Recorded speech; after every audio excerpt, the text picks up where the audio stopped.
नमस्कार विद्यार्थियों, कक्षा 8 विषय हिंदी आपके दूसरे सत्र का हम 8वां चैप्टर पहुँचे थे विद्यार्थियों, जिसका नाम है हंसना मना है। अब विद्यार्थियों ऐसा नाम क्यों कि हंसना मना है? तो विद्यार्थियों यहाँ पर हमारा 8वां जो चैप्टर है वह ना तो कविता है और ना ही पाठ है। तो क्या है? यह है चुटकुले। चुटकुले मानी क्या? हम विद्यार्थियों जैसे कहते हैं ना कि चुटकुले मानी जोक्स। हम कई बार हंसने के लिए एक दूसरे को जोक्स सुनाते हैं कि जिसे सुनकर हंसी आती है। तो इसी प्रकार के कुछ चुटकुले आपकी पाठ्य पुस्तक में यहाँ दिए गए हैं, जिसके बारे में हम अभ्यास करने वाले हैं। चुटकुले हास्य एवं व्यंग्य विनोद का एक सशक्त माध्यम है।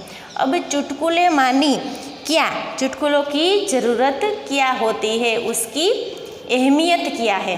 तो यहाँ पर उसका महत्व बताते हुए लिखा गया है कि चुटकुले हास्य तो ले ही आते हैं और साथ साथ व्यंग्य, यानी कि हम किसी को टोन में कुछ समझाते हैं ना, तो व्यंग्य और विनोद यानी मनोरंजन का एक सशक्त माध्यम है। एक सशक्त माध्यम माने कि अच्छा ऐसा सशक्त माध्यम है जिसके द्वारा विनोद और व्यंग उपजाया जा सकता है। चुटकुले का प्रमुख गुण यह होता है कि चुटकुले की क्या आवश्यकता होती है, तो उसका एक गुण यह होता है कि उनका स्वरूप छोटा और संवाद बड़े छोटे छोटे होते हैं। लेकिन चुटकुले पढ़ने और सुनने से हमारा तनाव दूर हो जाता है। यदि हम किसी बात से टेंशन में हैं, हमें कोई तनाव है, तो ऐसे चुटकुले सुनने से हमारा तनाव गायब हो जाता है, इसीलिए और दूर भी हो जाता है। इस दृष्टि से, अब इस दृष्टिकोण से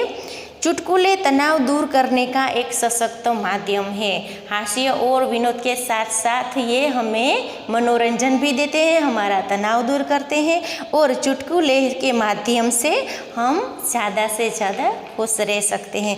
तो यहाँ पर ऐसे ही कुछ चुटकुले मज़ेदार दिए गए हैं, तो इसके बारे में पढ़ेंगे हम विद्यार्थियों। आपकी पाठ्य पुस्तक के पन्ने नंबर 46 पर देखिए विद्यार्थियों। पहला चुटकुला दिया गया है, चूहा हाथी के पास गया और बोला। अब चूहा है वो हाथी के पास जाता है और उसे जाकर बोलता है, क्या बोलता है? हाथी दादा, क्या आप मुझे आपकी लुंगी 2 दिन के लिए दोगे? सुनकर ही हमें हंसी आती है कि एक चूहा है वो हाथी से उसकी लुंगी मांग रहा है। क्यों? आगे देखते हैं। हाथी उसे जवाब देता है, क्या बोलता है? तुम उसका क्या करोगे? अब हाथी उस चूहे को प्रश्न करता है कि तुम्हें मेरी लुंगी क्या चाहिए, तुम क्या करोगे? अब चूहा बोलता है, मेरे बेटे की शादी है, उसमें तंबू लगाना है। अब देखिए हाथी कितना बड़ा है, उसकी लुंगी तो बहुत बड़ी होगी और चूहे ने क्या कहा? चूहा होता है इतना सा।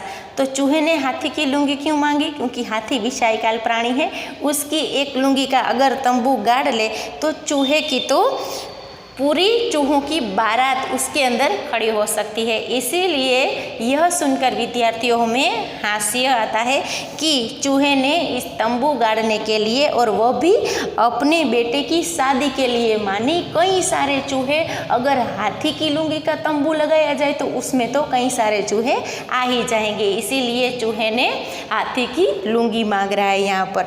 अब दूसरा चुटकुला है, पता नहीं लोग महीनों बिना नहाए कैसे रहते हैं। अब कुछ लोग ऐसे होते हैं विद्यार्थियों जिसको आज देख रहे हैं कि विंटर का मौसम चल रहा है यानी सर्दियों का, तो कुछ लोगों को नहाने में बड़ी दिक्कत होती है, क्योंकि अगर नहाने जाएं तो उन्हें ठंड लगती है। फिर सर्दियों में कई लोग नहाने से घबराते हैं। तो इसी विषय के ऊपर यहाँ पर दूसरा चुटकुला दिया गया है कि एक इंसान दूसरे इंसान से कहता है कि पता नहीं लोग बिना नहाए महीनों कैसे बिता देते हैं, मुझे तो 28वें दिन ही खुजली होने लगती है। मतलब कि वो खुद ही भी नहीं नहाता है और दूसरे लोगों के बारे में ऐसे व्यंग्य करता है।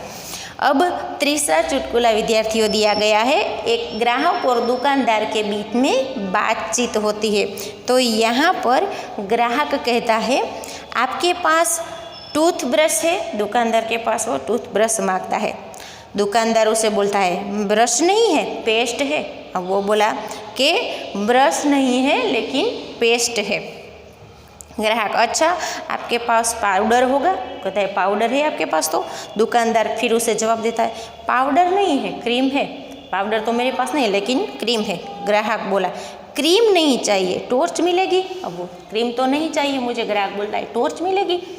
तो दुकानदार वापस उसे जवाब देता है वह तो कल ही ख़त्म हो गई, मोमबत्ती है।